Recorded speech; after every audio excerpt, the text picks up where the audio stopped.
আমার মেয়ের কথাটা অনেক আগে ঠিক আছে, উনি আসবেই একটা আশা ধরে উনি না না, আমি তো কালকে খালি দিয়েছিলাম যে আমি আসতেছি, এতটুকু আমি কোনো কথা বলি নাই। না আমিও বলিনি। তো আসবে আমার বাড়িতে, যেমন এই মসজিদের একটা অনুষ্ঠান করে ইয়ে করছি, মসজিদ কমিটি দিয়ে তেল কানাকানি হয়ে গেছে। আচ্ছা যাই হোক, তো বাইরে অনেক অপেক্ষা করছে, আমরা সময় সংক্ষেপ, কোনো অসুবিধা নেই, কোনো ভয় নেই।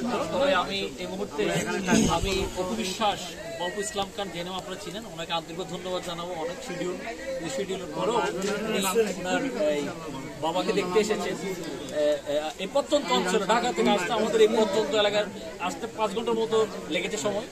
তো এই কষ্ট করে আপনি কোথায় এসেছেন, কেন এসেছেন, এটা আমাদের জানাবেন।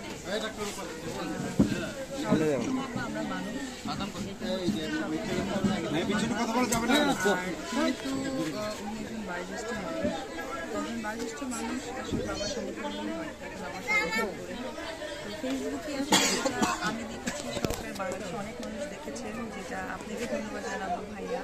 আপনি না থাকলে হয়তো বা অনেক ইচ্ছে থাকা সত্ত্বেও হয়তো বা সেটা পূরণ করা সম্ভব না।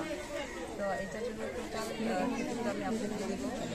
আর তারপরে যেটা বলবো যে উনি সহযোগিতা করেছে।